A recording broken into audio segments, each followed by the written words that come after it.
Un archivista secreto. Un hombre. Al borde de la jubilación en los polvorientos sótanos del Ministerio de la Verdad, así lo llamo yo. Este hombre.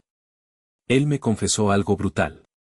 Me dijo, con los ojos vidriosos, con la voz apenas un susurro que se perdía entre el olor a papel viejo y naftalina, que le ofrecieron un ascenso. Una pensión dorada. Un retiro de lujo. ¿A cambio de qué? De una sola cosa. De destruir una caja. Una simple caja. De metal. Oxidada. Llena de folios amarillentos, documentos que se desmoronaban con solo tocarlos. Un archivo con una única etiqueta. Escrita a mano. Con tinta desvanecida. Ponía, la carta. Me dijo que este no era un caso aislado. Que departamentos enteros del gobierno, sí. Departamentos con presupuestos millonarios existen por una sola razón. Para que tú nunca descubras esto. Para que esta verdad, tan cruda, tan devastadora, permanezca enterrada bajo capas y capas de piedra, de burocracia, de silencio forzado. Tejen una telaraña de mentiras, una narrativa falsa que se incrusta en el ADN de nuestra sociedad. Lo que vas a escuchar hoy, lo que vas a ver en este preciso momento, no es una teoría. No es una leyenda urbana. No es un rumor sin fundamento. No. Es la evidencia. La evidencia cruda. La maquinaria precisa. El mecanismo exacto. La ley que firmaron. La reunión secreta que mantuvieron. La política que implementaron. La orden directa que dieron. La palabra precisa que usaron para que tu ciudad, esa que crees conocer. Para que tu país, ese que juras entender. Para que tu propia historia, esa que te contaron en la escuela, fuera arrancada. Desmembrada. Reescrítele. Y no solo eso. Para que la memoria de un pueblo entero fuera borrada. Pulverizada. Te voy a dar las armas. Las herramientas afiladas para destrozar la negación para siempre. Para romper el cristal blindado de la complacencia. Para pulverizar a la industria de la revisión histórica que vive de nuestra ignorancia. Para desenterrar, ladrillo a ladrillo, los cimientos sangrientos de esas familias que aún hoy mismo, se lucran de tu silencio, de tu indignación contenida, de tu ignorancia impuesta. Porque los archivos estatales están cerrados, sí. Sellados. Custodiados por guardianes que reciben órdenes. Pero déjame decirte algo, no son infranqueables. No lo son. Mi nombre es Marco Luján. Y no soy un profesor. No soy uno de esos académicos de carrera intachable con una cátedra pulcra en una universidad de prestigio. No. Soy un excavador. Un arqueólogo de la memoria. Con las manos sucias. No de polvo de tiza, sino de tinta vieja y tierra húmeda. Soy el nieto de los olvidados, quizás de los victimarios también. De los que se beneficiaron sin saberlo. O sabiéndolo demasiado bien. He pasado noches enteras. Noches. Persiguiendo susurros. Migajas de papel que cuelgan al borde del abismo. Sombras esquivas en microfilmes rayados. Sé lo que es sentir ese nudo. Ese nudo gordo. En el estómago. Esa certeza gutural que te golpea, que te asfixia. Esa certeza de que te han mentido. Que la historia oficial es un engaño monumental. Que la verdad sobre tu comunidad, sobre tu país, sobre incluso el nombre de tu propia familia, ha sido editada con una precisión quirúrgica. Un corte limpio. Un borrado perfecto. Sé lo que es llevar esa rabia tranquila. Esa ira silenciosa de saber que una injusticia nunca fue reconocida. Nunca. Ni siquiera mencionada. Y mucho menos corregida. He oído los susurros. Siempre los he oído. De un motín. De una masacre. De un barrio entero que fue robado. De un pueblo que simplemente fue borrado del mapa. Pero vas a la biblioteca. Preguntas. Y no encuentras la historia completa. Nunca. En ningún libro de texto. Te sientes un poco loco, ¿verdad? Como si fueras el único que lo recuerda. Que lo sospecha. Como si el fantasma de una mentira viviera en la forma en que una calle lleva un nombre rimbombante, en la forma en que una estatua de bronce se alza majestuosa, en la forma en que persiste una brecha de riqueza que nadie puede explicar realmente. Una vez fui a un museo. De esos grandes. Imponentes. Con la historia oficial grabada en mármol frío, pulcro. Buscaba algo específico. Una mención. Un nombre. Una fecha. Quería saber sobre el incidente del río. Mis abuelos hablaban de él. Siempre con los ojos bajos. Siempre. Con un terror no dicho. Un terror que se les pegó a la piel. En el museo, una curadora. Una mujer impecable. Con gafas finas y una sonrisa plástica. Una sonrisa que no llegaba a los ojos. Me escuchó. Con esa paciencia forzada de quien despacha un trámite. El incidente del río, le dije. Mi voz sonaba temblorosa, casi una disculpa. Hubo una época, dicen, que la gente simplemente desapareció. Ella me miró. Su sonrisa. Esa sonrisa plástica. No cambió. Ni un milímetro. Ah, se refiere a los disturbios aislados, respondió. Como si recitara. Como si el guión estuviera pegado en la parte posterior de su cerebro. Conflictos menores de la época. Sí. Lamentables, por supuesto. Pero la ciudad se recuperó gloriosamente. Nuestros registros son exhaustivos. Agitó una mano. Despectiva. Una mano con pulseras de oro. Hacia una vitrina brillante. Aquí tiene la historia verdadera de nuestros fundadores. Una historia. De héroes. De progreso imparable.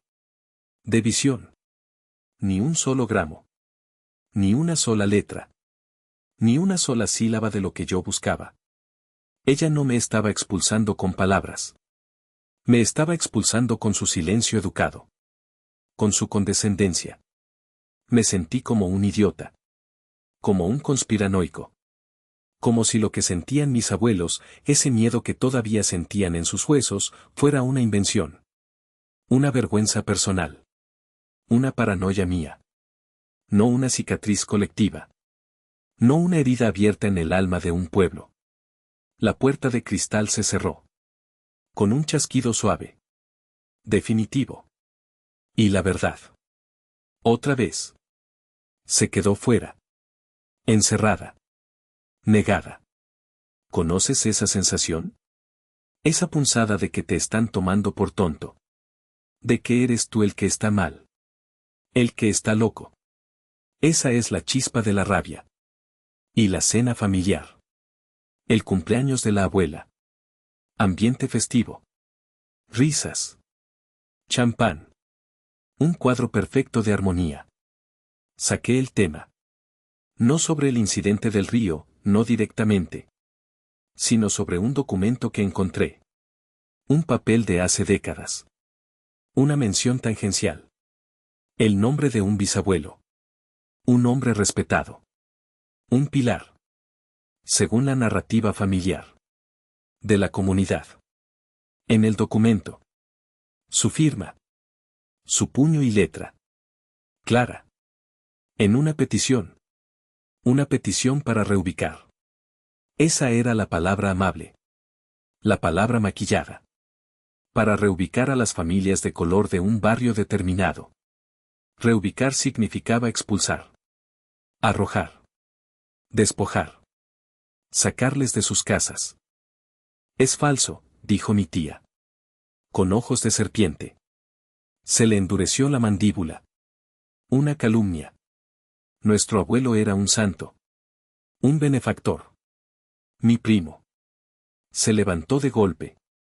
Tiró la silla. Su voz, un bramido. Estás ensuciando el nombre de la familia, Marco. Buscando problemas donde no los hay. Deberías dejar de hurgar en el pasado. El ambiente. Se cortó. De repente. El champán se volvió agrio. Las risas se congelaron. Mi madre me miró.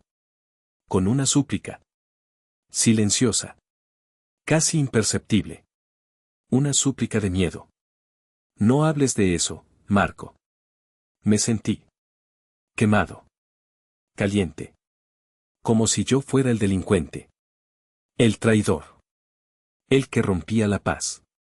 No ellos. Ellos. Que querían enterrar una verdad incómoda. Una verdad dolorosa. Una verdad que revelaría el origen de parte de nuestra propia herencia. La negación era un muro. Un muro. Alto. Frío. Impermeable. Hecho de generaciones de silencio. De pactos tácitos. De miedo a la vergüenza. De conveniencia. ¿Cuántas veces te ha pasado a ti? ¿Intentaste hablar de esto en cenas familiares? ¿Y fuiste recibido con silencios incómodos? ¿O con ataques directos a tu carácter? Esa es la carga. El peso. Del trauma ancestral. Una sombra que se cierne sobre ti, sin que sepas el evento específico que lo causó. Y luego. Conduje. Durante horas. Cientos de kilómetros. A un lugar que, en los mapas modernos, en los registros oficiales, era una tierra de nadie. Un paraje abandonado en las afueras. Pero mis mapas viejos. Los de verdad. Esos que compro en mercadillos de pulgas o encuentro en colecciones privadas. No los que salen en Google. Esos mapas antiguos mostraban algo diferente. Mostraban un pueblo. Un pequeño corazón vibrante. Lleno de vida. Negocios locales. Risas de niños. Gente. Cuando llegué. No había nada. No quedaba nada. Solo un Walmart gigante. Gris. Impersonal. Y al lado. Un solar. Vacío. Polvo. Maleza. Restos de botellas rotas. Ni una placa. Ni un pequeño monumento. Ni una lápida. Nada que dijera, aquí estuvo la comunidad de X. Era como si la tierra misma se hubiera tragado a la gente. A sus casas. A sus sueños. La hierba crecía salvaje. Sobre lo que fueron calles. Los cimientos de ladrillo. Sepultados. Bajo capas de tierra y olvido. El viento silbaba. Un lamento fantasma. Pero no traía voces. Solo el eco vacío. De la nada. De la ausencia. Esa burla. Esa herida en el paisaje. ¿Cómo es posible que algo tan vivo, tan real, desaparezca? ¿Sin dejar rastro? La tierra no miente, pensé. Pero la historia oficial. Y los que la escriben. Sí mienten. Y la negación. Estaba plantada en el mismo suelo. Bajo mis pies. En cada brizna de hierba. El paisaje mismo fue gasliteado. ¿Y quién hace esto? ¿Quién permite que la historia se pudra? Que se mienta con descaro. Que se borre con la frialdad de un bisturí. No es un error. No es una negligencia. Es un sistema. Un engranaje bien aceitado. Aceitado con dinero y poder. La historia sancionada por el Estado. Esos libros de texto. Los que te metieron por los ojos. Desde niño. Con sus portadas brillantes y sus cuentos simplificados. Las instituciones cómplices. Universidades. Museos. Archivos. Y los medios de comunicación. Esa maquinaria mediática que te vende cuentos de hadas. Mitos cómodos. Héroes de cartón piedra.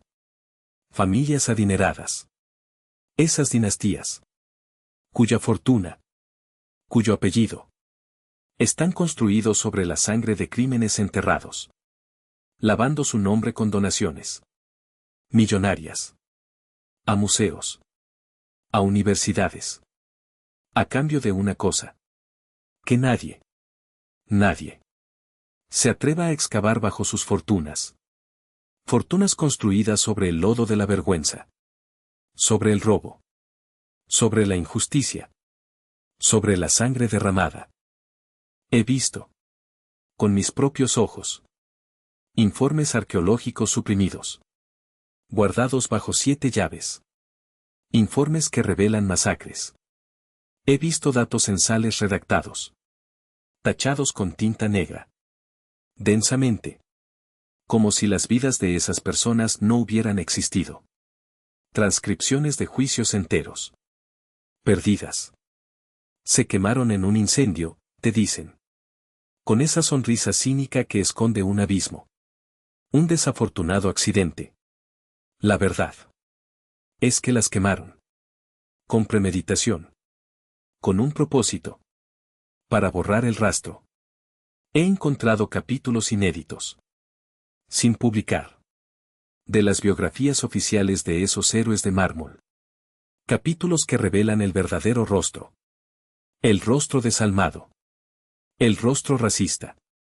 De quienes fundaron tu ciudad. De quienes levantaron sus imperios. Te dirán que son teorías de conspiración. Mentiras. Chismes de viejas. Pero déjame decirte algo que te hará hervir la sangre de indignación. Las universidades de élite. Las más prestigiosas. Esas que sus alumnos salen y se creen dueños del mundo. Ellos. Sí. Ellos enseñan esta historia. La historia real. La cruda. La que duele. En seminarios cerrados. Para sus alumnos más selectos. Por $50,000 la matrícula. Mientras a ti. A mí. Al pueblo. Nos dan el cuento infantil. La fábula para dormir. Te quieren. Nos quieren. Sumisos. Ignorantes. Inofensivos. Que no se hagan preguntas. Que no sientan esa rabia. Esa obligación moral de ser testigos. De recordar lo que se quiso olvidar. Yo. Marco Luján. No acepto el cuento infantil. Ni las fábulas. No soy un historiador de sillón. No. Soy un perro de presa de la verdad. Un rastreador incansable. Paso las noches. Sí. Las noches. Enteras. Frente a una pantalla. En archivos digitales oscuros. Persiguiendo cada metadato. Cada píxel. Cada palabra clave que los algoritmos de ellos no quieren que encuentres. En bases de datos que no están indexadas para el público. Y paso los días. En esos archivos físicos. Esos sótanos húmedos. Con olor a papel viejo. A secretos guardados. Persigo pistas. Cada migaja. Que la gente. Y que las élites. Quieren que desaparezcan. No me importan las amenazas veladas. Las llamadas anónimas. Las puertas que se cierran en mi cara. No me importa el silencio. Mi nombre es Marco Luján. Y mi obligación.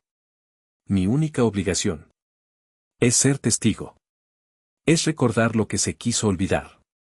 Es desenterrar la pregunta que te atormenta, ¿qué fue exactamente lo que hicieron? ¿Y cómo diablos se salieron con la suya? Y ahora. Escucha esto. Con toda tu atención. Porque lo que te voy a revelar. Lo que te voy a mostrar a continuación. Es la clave. La llave maestra. Que abre esa prisión de mentiras en la que nos tienen encerrados. No te muevas. No cambies de canal. No cierres esta ventana. Porque vas a ver. Con tus propios ojos. El único documento que ellos creyeron perdido para siempre. Ese que nombra a todos los responsables. A cada uno de los que firmaron el decreto de la división. De la exclusión. Del odio. Vas a entender. Por fin. Como una simple frase. Esa misma frase. La que aparece en cada libro de texto que estudiaste. Es en realidad un código. Un código deliberado. Para ocultar la masacre. Para camuflar el genocidio. Para silenciar la atrocidad que arrasó tu ciudad. Y vas a ver. Vas a ver. Un álbum de fotos. De 1965. Un tesoro visual. que muestra la vida. La vida real. Plena. Lleno de colores. Llenos de sonrisas. De un pueblo vibrante. Un pueblo que oficialmente, según ellos, según su historia oficial, nunca existió. La verdad no solo duele. No solo es incómoda. La verdad libera. Y te da el poder. Prepárate. Pues prepárate, porque la verdad que vas a desenterrar no es solo sobre esos documentos viejos, no.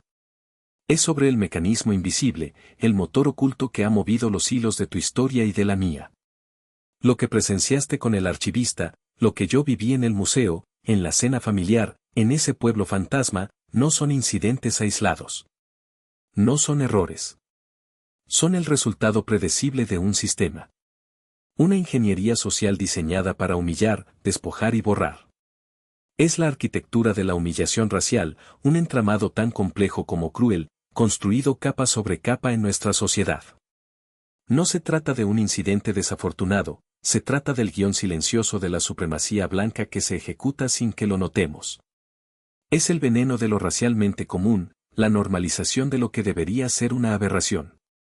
Cada pequeño desplante, cada mirada condescendiente, cada puerta cerrada en tu cara, cada historia ignorada de tu gente, no es accidental. Es una microagresión, sí, y como dicen los expertos, son la muerte por 1000 cortes raciales. No es que la gente sea mala, es que operan bajo un sesgo racial implícito tan arraigado, tan profundo, que funciona como un reflejo condicionado de una sociedad racista. Las reacciones de mi tía, la curadora, incluso la indiferencia de mi primo, son manifestaciones de esto. Y el Walmart gigante sobre el pueblo desaparecido, eso es violencia racial como espectáculo, el borrado total de una existencia para el beneficio de otro, sin una pizca de remordimiento o memoria. ¿Crees que es coincidencia? Piensa en el gaslighting racial sistémico. Te hacen dudar de tu propia percepción, de tu propia historia. Mis abuelos no estaban locos, el miedo que sentían era real. Yo no era un conspiranoico por buscar respuestas. Era la narrativa oficial, la que ellos imponían, la que nos hacía sentir así. Nos quieren hacer creer que lo que vivimos, lo que sentimos, lo que nuestras familias sufrieron, es una exageración o un invento. Esta es la carga del trauma ancestral, esa sombra que nos persigue sin que sepamos exactamente el evento que la causó. Te hacen dudar de tu propia memoria, de la validez de tu dolor, hasta de tu derecho a recordar. Ahora, mira esto. Vamos a ponerles nombres a las amenazas que enfrentamos. Porque solo nombrando al enemigo se le puede combatir. Tenemos el permiso silencioso de la complicidad racial, que es esa mirada cómplice, ese silencio en la cena familiar, esa indiferencia en el museo, que permite que el sistema opere. La burocracia del odio racial, que son esos departamentos del gobierno, esos archivistas comprados, esas leyes de reubicación, que construyen la opresión con documentos y sellos.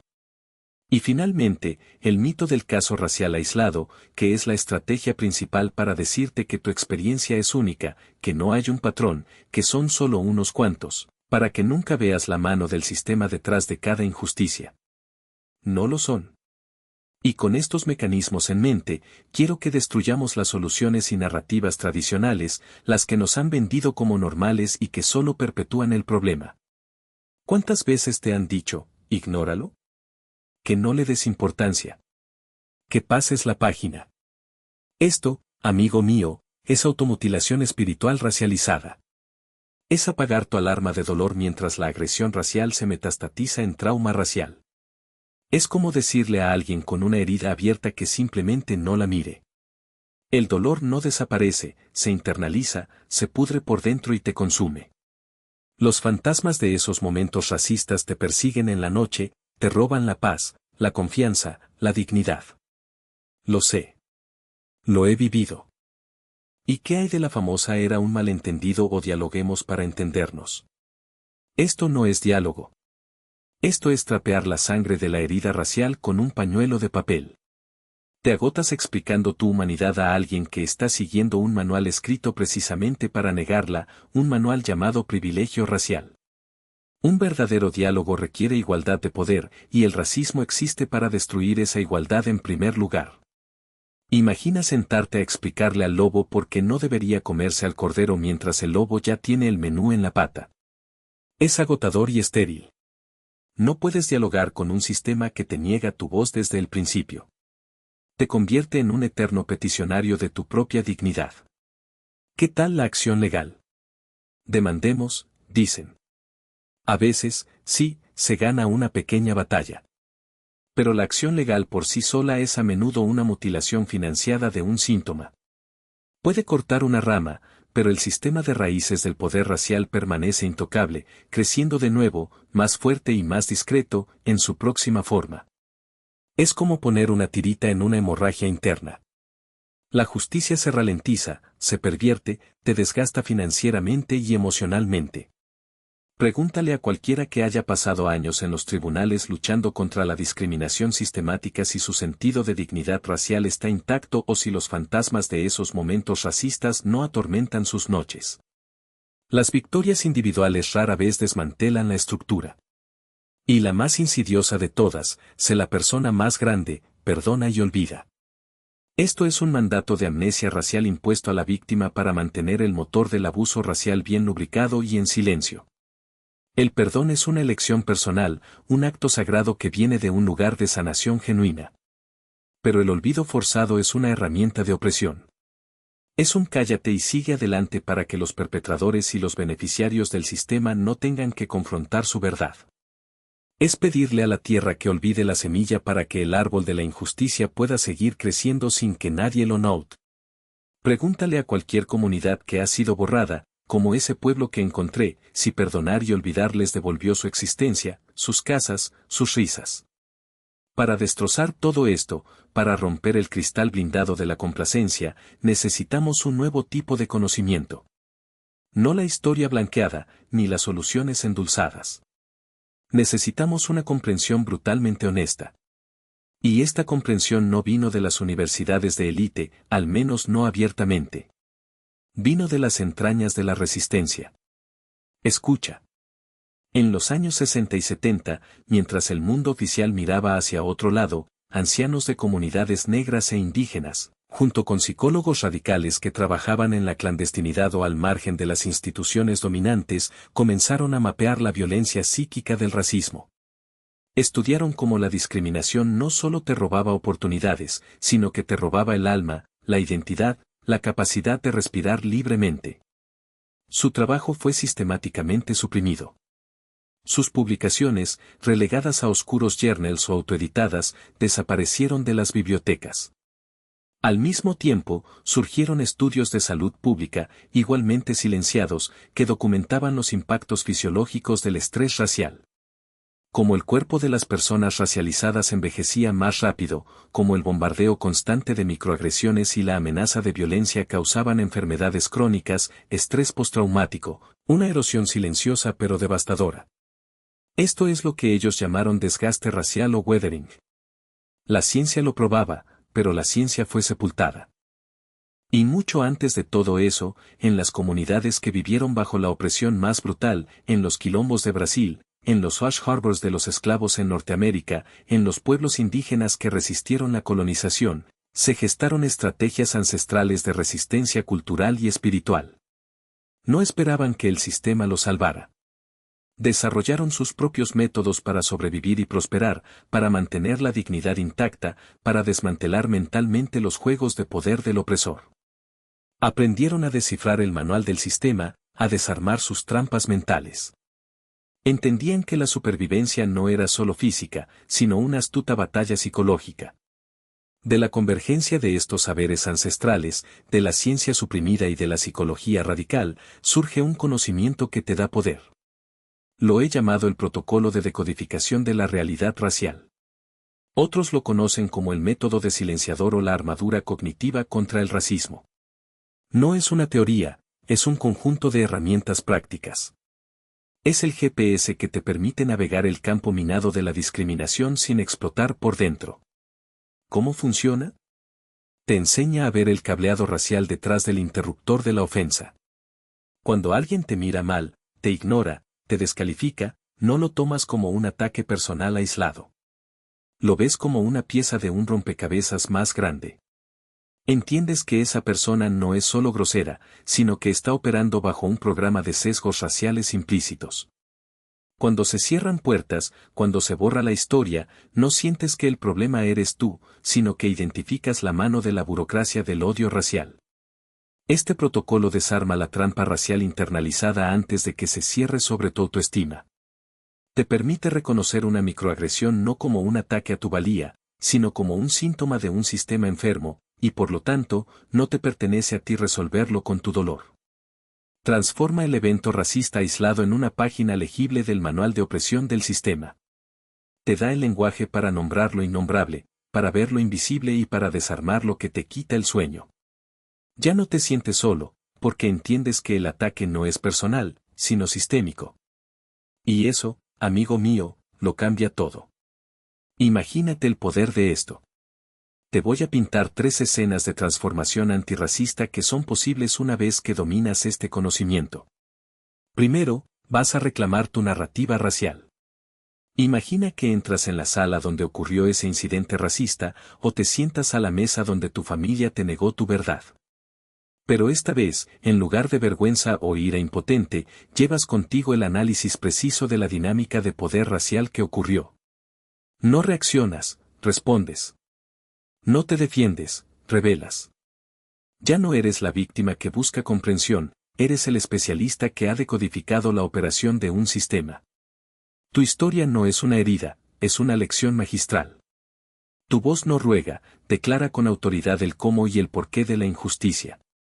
Reconstruyes la dignidad no con palabras vacías, sino con la luz de la verdad que ilumina las sombras del pasado. Segundo, vas a romper el ciclo del trauma racial para la próxima generación. Imagina a tu hijo o a tu nieto.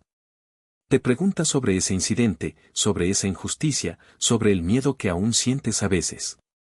Y en lugar de ofrecerle una lección de dolor racializado, de silencio o de resignación, le ofreces una lección de comprensión racial crítica y de resistencia empoderada. Le enseñas a identificar los signos, a nombrar las amenazas, a ver el sistema por lo que es.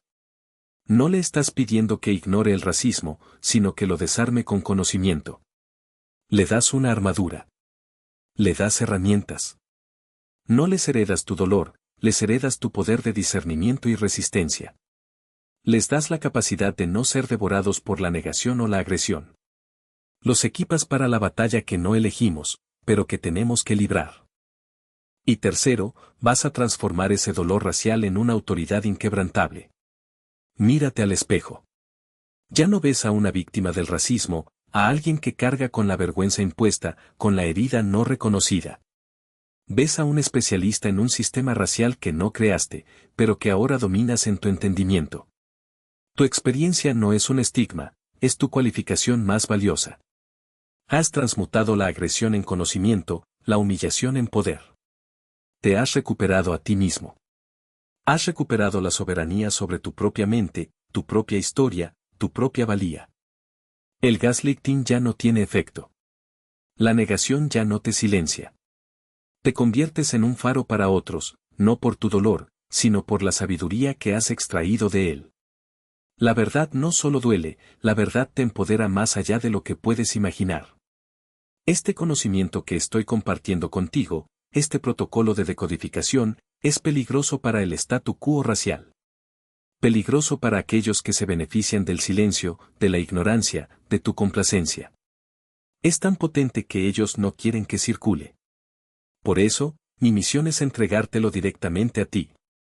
Ahora, voy a revelarte el primer paso práctico para desarmar el racismo, para empezar a aplicar este protocolo en tu vida, justo ahora. Pero escucha, necesito que te quedes hasta el final. No te despegues de la pantalla. Porque cuando este video alcance cierto número de reproducciones y empiece a ganar tracción, la presión de aquellos interesados en el silencio racial para enterrarlo aumentará exponencialmente. ¿Saben lo que este conocimiento significa? ¿Saben lo que te puede dar?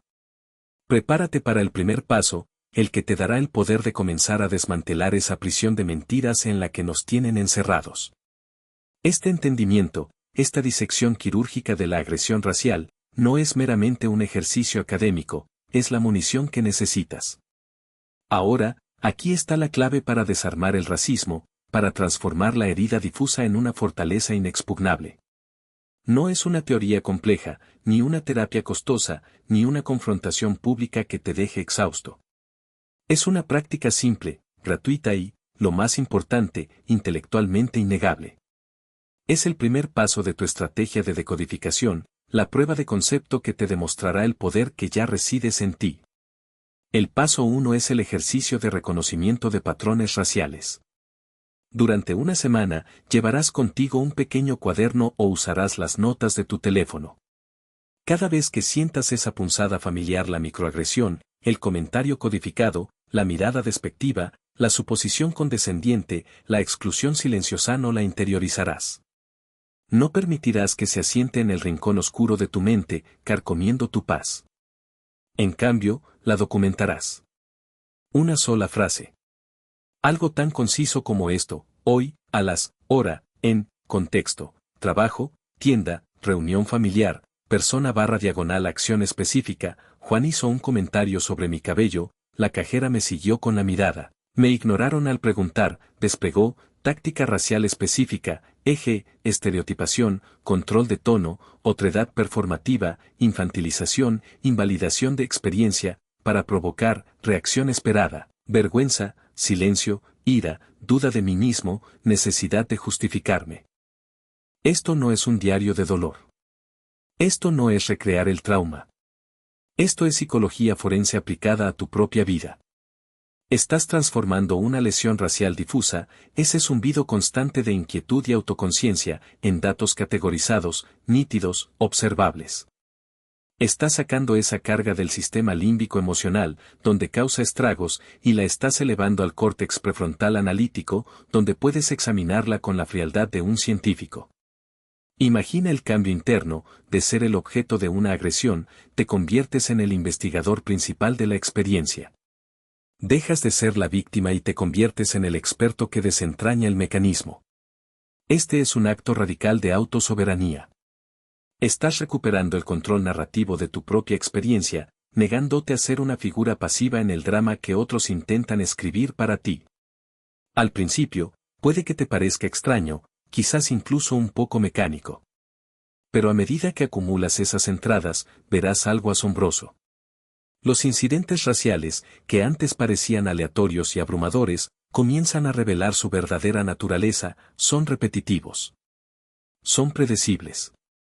No son ataques personales espontáneos, sino la ejecución de un guión bien ensayado. Las mismas tácticas, los mismos patrones, la misma intención subyacente de reafirmar una jerarquía. Te darás cuenta de que no eres tú, no es tu susceptibilidad, no es tu exageración. Es un sistema. Y al reconocer el patrón, dejas de ser una pieza en su ajedrez y te conviertes en el jugador que ve el tablero completo. Empiezas a anticipar los movimientos antes de que ocurran, a ver la mano del titiritero detrás de los hilos. Es en ese momento que la carga emocional disminuye. Lo que antes te hirió, ahora te informa. La información es poder. Escuchen esta historia de transformación racial, una que encapsula este cambio profundo.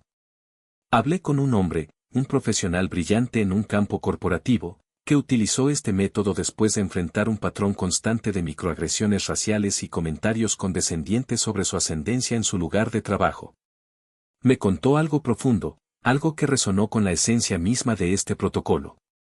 Me dijo: la tercera semana de hacer mi auditoría de patrones, mi jefe hizo una broma sobre mi acento natural en una reunión de equipo frente a todos. El viejo yo habría ardido con una humillación silenciosa, habría pasado el resto del día repasando la interacción, sintiendo mi valía desmoronarse, quizá incluso cuestionando si mi acento era realmente un problema. Habría buscado formas de cambiarme, de encajar, de desaparecer un poco más. Pero porque yo estaba en modo auditoría, porque mi mente había sido entrenada para categorizar, en ese instante, mi cerebro no procesó una ofensa personal. Instantáneamente, la catalogó: otredad performática para consolidación de grupo. Vi el guión. Vi la táctica. La intención era posicionarme como el otro, el ligeramente forastero, el que no encajaba perfectamente, para que el grupo, bajo la dirección del jefe, se sintiera más cohesionado en su normalidad, compartida, a mi costa. Era una forma sutil de reafirmar su autoridad y la jerarquía racial implícita en la sala. Y continuó, y en ese segundo, la carga emocional, esa quemazón familiar, se desvaneció. No había ira, no había vergüenza. Miré a mi jefe, no con furia, sino con una especie de piedad clínica. Lo vi como un hombre desesperado, inseguro de su propio poder, intentando reforzar una jerarquía racial para sentirse seguro y dominante. Lo vi como un actor pobremente dotado interpretando un papel predecible. Ni siquiera necesité responder verbalmente. La energía que él intentó proyectar, la intención de hacerme sentir pequeño, se disolvió en el aire porque yo había nombrado su fuente, había decodificado su intento. Había despojado a su acción de su poder sobre mis emociones. Por primera vez, salí de un encuentro racista sintiéndome lleno de mi propio poder, no vacío de mi dignidad. Sentí una claridad asombrosa, una libertad interna que nunca antes había experimentado en tales situaciones. Ese, amigos, es el cambio. Es la metamorfosis de la crisálida. Cuando diagnosticamos el virus racial, cuando vemos su código genético, desarrollamos el anticuerpo psicológico.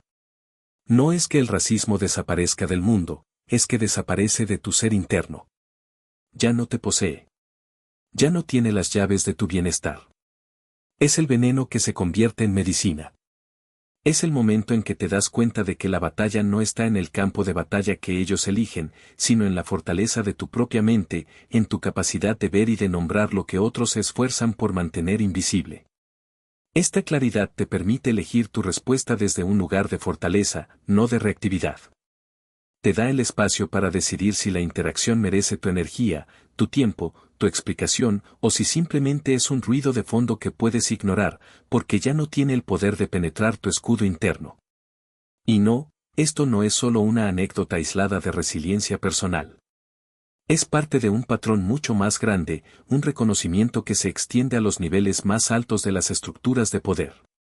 Ahora, prepárense para una revelación que les confirmará que lo que les estoy diciendo no es una teoría, sino un mapa de la realidad. Prepárense para la prueba documental definitiva, el plano filtrado del racismo sistémico. En 2021, una evaluación interna confidencial de la División de Diversidad e Inclusión de una consultora global de renombre, con operaciones en todos los continentes, fue filtrada a un investigador antirracismo con el que colaboro estrechamente. El título del documento era, y esto es escalofriante, Análisis Costo-Beneficio del Teatro de Equidad Racial vs Reforma Estructural. Permítanme repetir ese título, Análisis Costo-Beneficio del Teatro de Equidad Racial vs Reforma Estructural. Desde la primera línea, el lenguaje no es el de la justicia, sino el de la gestión, la eficiencia, la rentabilidad. Y en la página 9 de ese documento, se encuentra esta línea que debería helarles la sangre y grabarse en su memoria, los modelos de intervención que se centran en la concienciación sobre el sesgo individual y los diálogos de sanación, reducen la presentación de quejas en un 68% y disminuyen la responsabilidad legal, mientras que no requieren ninguna redistribución del poder o los recursos institucionales. Son un 400% más rentables que una reforma estructural real. Dejen que eso se asimile. Entrañable. El objetivo declarado, el propósito funcional de la mayoría de las soluciones convencionales que ven promocionadas, no es desmantelar el racismo. No es erradicar sus raíces profundas. Es anestesiarlo. Es silenciarlo. Es reducir el ruido. Es disminuir la probabilidad de que las personas afectadas busquen reparación, o se quejen, o litiguen. El objetivo es enseñarte a gestionar tu dolor, a procesar tu trauma, a encontrar tu voz de una manera que no moleste el status quo. Para que la máquina del privilegio racial, pueda seguir funcionando más suavemente, sin interrupciones costosas. Este documento no es una teoría. No es una interpretación.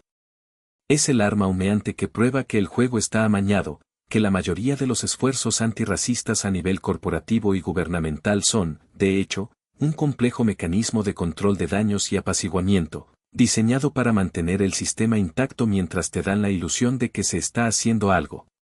La ilusión de progreso. Pero saber las reglas de un juego amañado es el primer paso para romperlas. Comprender que lo que te ofrecen como ayuda es a menudo parte del problema, es la chispa de la verdadera liberación. Este conocimiento, que ha estado oculto en las sombras de las salas de juntas y los informes confidenciales, es ahora tuyo. Ya no pueden venderte una solución que en realidad es una distracción. Ya no pueden hacerte creer que la responsabilidad de sanar el racismo recae únicamente en ti, mientras ellos mantienen las estructuras que lo producen. Esto te da una claridad de propósito, una indignación justa, pero también una estrategia enfocada. No se trata de reaccionar a cada escaramuza, sino de comprender la guerra completa, sus tácticas, sus objetivos y sus verdaderas debilidades. Ahora, con esta nueva lente, con esta arma secreta de la decodificación, permítanme pintarles un cuadro. Visualicen.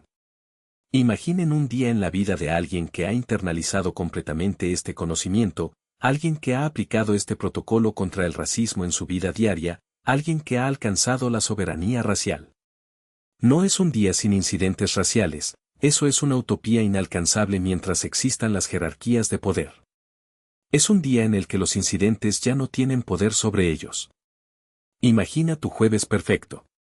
Te despiertas no con el peso ancestral de la ansiedad racial, esa sensación de estar siempre en guardia, de prever el próximo desafío, sino con una ligereza. Tomas tu café, no preparándote mentalmente para las microagresiones o el otro que te espera afuera, sino planeando tu día, tu creatividad, tus proyectos personales. Tu mente está clara, enfocada en tus propios objetivos, no en anticipar las trampas del mundo. Llegas al trabajo. Un colega intenta manipularte o hacerte gaslighting sobre una interacción con un cliente que tuvo una carga racial. Sientes el viejo gatillo, ese impulso familiar de dudar de ti mismo, de cuestionar tu percepción. Pero junto a ese gatillo, ahora reside tu analista interno. Tu cerebro, entrenado por el ejercicio de reconocimiento de patrones, instantáneamente clasifica la táctica, invalidación de experiencia para mantener la armonía blanca, o control de la narrativa para evitar la rendición de cuentas.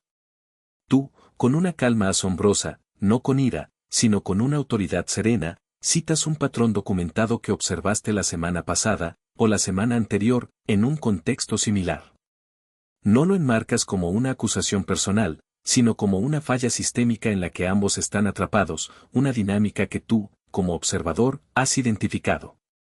La sala, en lugar de llenarse de tensión, cae en un silencio, no de incomodidad, sino de un nuevo respeto por tu claridad, tu lógica, tu autoridad inquebrantable.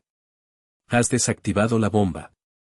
Has cambiado la dinámica sin necesidad de una confrontación explosiva. Te has negado a participar en su guión. Vuelves a casa. Tu sobrina, con los ojos llenos de lágrimas, te pregunta cómo manejar un comentario racista que recibió en la escuela. No le dices que sea fuerte y aguante el dolor, o que simplemente lo ignore sin darle herramientas. En cambio, le enseñas el primer paso de la auditoría, a nombrar la táctica, a identificar la intención detrás de la agresión. Le explicas cómo la burla sobre su cabello es un intento de otredad performática, un intento de hacerla sentir fuera de lugar para que otros se sientan más seguros en su normalidad. Le das el lenguaje para desarmar la agresión, transformando el veneno en una lección. Le das el poder de ver a través de la ilusión. La ves absorberlo, su expresión cambiando de la herida a la comprensión, a la determinación. Te miras en el espejo. Y la persona que te devuelve la mirada no es solo una superviviente del racismo. Es una académica de su propia experiencia, una estratega de su propia liberación. Es una persona que ya no carga el veneno, sino que lleva consigo el antídoto. Esta es la vida de soberanía racial. Una vida de paz interior, de libertad, de autonomía recuperada. Una vida donde la dignidad no es algo que se te puede quitar, sino algo que emana de ti, inmutable e inquebrantable. Ya no gastas tu energía en la reacción, sino en la creación de la vida que mereces, libre de las cadenas invisibles de la opresión racial. Así que ahora tienes la primera llave. Has escuchado la prueba, no de teorías abstractas, sino de vidas reales transformadas, de la recuperación de la autonomía y la paz. Has visto el plano corporativo oculto que admite, sin rodeos, que el racismo es a menudo gestionado, no resuelto, y que las soluciones que se nos venden a menudo forman parte del problema. Puedes visualizar la vida de soberanía racial en el otro lado de este viaje, una vida de claridad, propósito y poder. Esto significa que estás listo. Listo para el mapa completo. La arquitectura paso a paso para no solo sobrevivir al próximo incidente racista, sino para desmantelar su poder para atormentar tu pasado, envenenar tu presente o limitar tu futuro. Mantente aquí. Quédate con nosotros. Porque la conciencia sin acción es solo agonía. Y tú, por derecho propio, mereces un plano para tu libertad. Mereces una vida donde el racismo es un ruido de fondo, no la banda sonora de tu existencia. Lo que viene a continuación es el camino para construir esa vida, ladrillo a ladrillo. El momento de la liberación no es una promesa lejana, es una elección que tomas justo ahora. Has dedicado tu tiempo a desentrañar los hilos invisibles del racismo, a nombrar las heridas, a reconocer las trampas que intentan disminuir tu valor. Y ahora, es el momento de la acción, de la estrategia consciente, de un protocolo que no solo te protege, sino que te empodera. Este no es un manual de supervivencia, es un manual de soberanía, diseñado para desmantelar la agresión racial y sanar el trauma internalizado, paso a paso, desde tu interior hacia el exterior. Te presento el protocolo antirracista completo, tu hoja de ruta hacia la invulnerabilidad psíquica. Paso 1. La auditoría del incidente racial. Tu dossier de inteligencia personal. Durante los próximos 7 días, tu misión es clara. Llevarás a cabo un ejercicio de nombramiento diario con una mejora crucial. Cada microagresión, cada comentario sutilmente despectivo, cada mirada de juicio, cada incidente de racismo explícito que experimentes, no lo sentirás simplemente como una punzada de dolor o vergüenza. Lo categorizarás. Vas a convertir el evento emocional en un dato, en una pieza de inteligencia. Cada vez que te encuentres con una interacción racializada, vas a preguntarte, ¿es esto un juego de poder racial? Esto ocurre cuando la agresión intenta reafirmar una jerarquía, un quién está arriba y quién está abajo basado en la raza. Es el intento de un individuo o un sistema de establecer dominio, de hacerte sentir inferior, de limitar tu espacio o tu voz bajo la premisa de tu origen racial. Puede ser un tono condescendiente, una descalificación de tu experiencia profesional basada en estereotipos, o la negación de una oportunidad que te corresponde. Su objetivo es hacerte dudar de tu propia competencia y lugar en el mundo, implantando la semilla de la autoduda racial. O bien, ¿es esto una sonda de gaslighting ratio? Esta es una forma insidiosa de agresión que busca invalidar tu percepción de la realidad. El agresor intenta convencerte de que el racismo que sientes, ves u oyes, no existe o es una exageración de tu parte. No seas tan sensible, estás viendo racismo donde no lo hay, es una broma inofensiva, son frases clásicas. Esta táctica busca que dudes de tu propia cordura, que internalices la idea de que eres tú quien está equivocado al identificar la injusticia. El objetivo final es silenciarte, hacer que dejes de confiar en tu propio juicio y, por ende, en tu capacidad para nombrar y resistir el racismo. Finalmente, ¿es esto racismo performativo? Este tipo de agresión se manifiesta a menudo en comentarios o actitudes que no están dirigidas tanto a ti como a una audiencia aprobatoria. Es el chiste racial inapropiado en una reunión, la imitación burda de acentos, la generalización despectiva sobre un grupo racial en presencia de otros. Todo con la intención de ganar la aprobación de un grupo que comparte prejuicios o simplemente para encajar. El agresor no espera una confrontación directa contigo, busca la validación social de sus sesgos. Aunque no sea directamente hacia ti, el efecto es el mismo, un microataque al tejido de tu identidad racial, un recordatorio de que en ciertos espacios, tu humanidad es objeto de burla o inferiorización. No estás simplemente sintiendo el dolor, estás presentando un expediente psicológico. Registra la fecha, la hora, el incidente y la categoría. No necesitas un diario elegante, un simple bloc de notas en tu teléfono servirá. Este acto de categorización es la primera línea de defensa. Detiene la hemorragia emocional al mover el evento de la parte reactiva y traumática de tu cerebro a la corteza prefrontal analítica. Dejas de ser la víctima pasiva y te conviertes en la arquitecta de tu propia base de datos. Estás construyendo tu dossier de inteligencia sobre los patrones de racismo que enfrentas, un conocimiento crucial para desarmarlo. Paso 2. El ejercicio de desapego. Rompiendo el gancho psíquico del racismo. Una vez que hayas nombrado y categorizado un incidente, vas a activar un ritual mental de 10 segundos. Este es tu cortafuego psíquico. Visualiza las palabras o acciones racistas no como una verdad personal sobre ti, sino como un mensaje pregrabado. Imagina que estas palabras no son más que el eco rancio del viejo sistema de supremacía racial, de la jerarquía impuesta, de una ideología que no tiene lugar en tu realidad. No es algo nuevo que te estén diciendo a ti, es un script antiguo que se repite a través de una boca ignorante. Visualiza una barrera. Una pared de cristal silencioso y antibalas que se interpone entre tú y el sonido de esas palabras, entre tú y la energía de esa agresión. Puedes verla elevándose, impenetrable, sellando tu espacio personal de la toxicidad externa. Durante esos 10 segundos, respira profundamente. Reconoce, esto no es sobre mi valor. Esto es la ideología del racismo hablando a través de un portavoz. Repítelo internamente, como un mantra silencioso pero potente. Esto no es sobre mí. Esto es el racismo. Este ejercicio de desapego es fundamental. El mecanismo del racismo busca incrustar vergüenza, duda e inferioridad directamente en tu psique. Busca engancharse a tus emociones más profundas y corroer tu sentido de valía. Al visualizar esa pared de cristal, al nombrar la fuente externa de la agresión, la ideología del racismo, no tu persona, estás cortando deliberadamente ese gancho psíquico. Estás impidiendo que el veneno se arraigue. No estás negando el dolor o la injusticia del incidente, estás negando su poder para definirte o para disminuir tu esencia. Estás instalando una fortaleza mental que protege tu paz interior, haciendo que esas palabras reboten sin penetrar tu escudo de dignidad. Este ritual desarma la bomba del trauma antes de que pueda detonar, preservando tu energía y tu autoestima.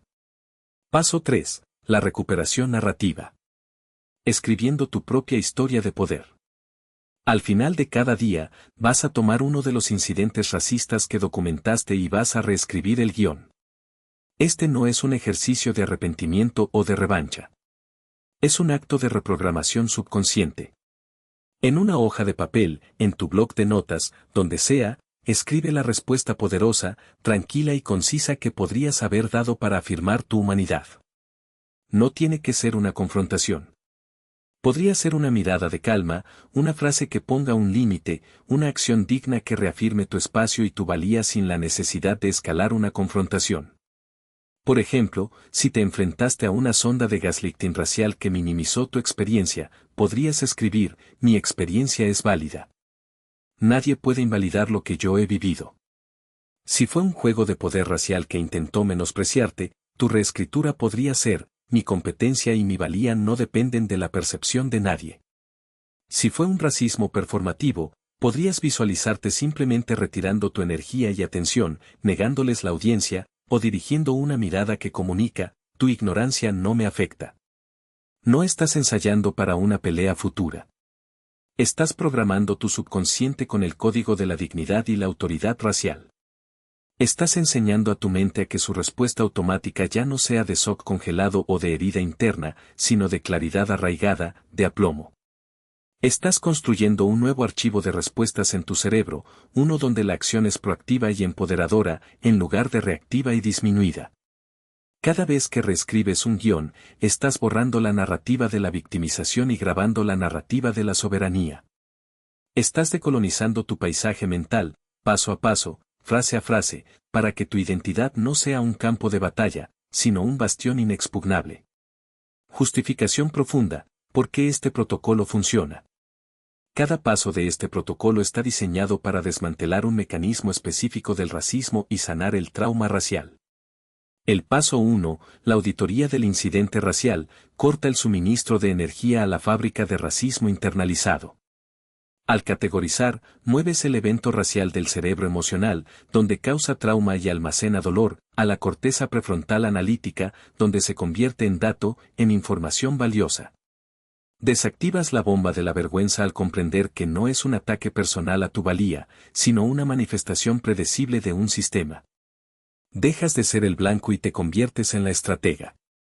El paso 2, el ejercicio de desapego, instala el cortafuegos psíquico contra la toxicidad racial.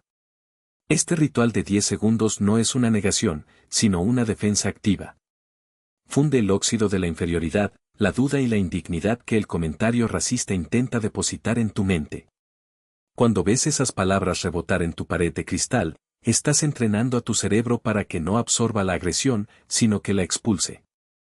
Te liberas de la carga emocional inmediata, permitiendo que tu energía se dirija a la acción consciente en lugar de al agotamiento por el trauma. Y el paso 3, la recuperación narrativa, es la limpieza descolonizadora para tu paisaje mental. Es tu acto de soberanía más profundo. Flusing the Old Story of Racial Victimhood. Al reescribir el guión, estás borrando la vieja historia de victimización racial que el colonialismo y el racismo intentaron grabar en tu psique, e instalando la nueva historia de identidad racial soberana. Estás literalmente reescribiendo las vías neuronales que el sistema intentó tallar, construyendo nuevas conexiones que afirman tu poder, tu dignidad y tu capacidad de respuesta. Cada reescritura es un acto de resistencia neuronal, un ladrillo más en el palacio de tu autoestima inquebrantable. Tu llamada a la acción inmediata, activa tu autonomía ahora. Este protocolo no es una teoría, es una herramienta práctica. Y lo más importante es que puedes empezar el paso 1 en el momento en que este video termine. ¿Qué estás esperando? ¿Otro año de corrosión silenciosa por las microagresiones? ¿Otro incidente en el que te irás de un lugar sintiéndote racialmente disminuido? El tiempo para reclamar tu soberanía mental del racismo no es mañana. Es en la próxima hora. Este protocolo solo funciona si actúas para proteger tu propia psique. Tu valor no es negociable, y tu paz mental es tu derecho más fundamental. Levanta tu escudo, activa tu inteligencia y recupera tu narrativa. Un futuro unido, construyendo una comunidad antirracista. El racismo sobrevive en el silencio y en el aislamiento. Este video es un arma. Compártelo. Envíalo a la persona que conoces que lleva esa misma mirada de cansancio después de un encuentro racista. Rompe el aislamiento. Crea tu propia red de personas racialmente conscientes y resilientes. Juntos, somos más fuertes. Juntos, este conocimiento se expande y se convierte en una marea imparable. Cada me gusta en este video es una señal. Le dice al algoritmo que el conocimiento que desmantela el racismo importa, que hay un ejército de personas eligiendo ver la matriz racial y desarmarla en sus propias vidas. Deja tu me gusta como una marca de solidaridad en esta comprensión, una afirmación de que el cambio es posible y que estás dispuesto a ser parte de él. Necesito que esto sea real.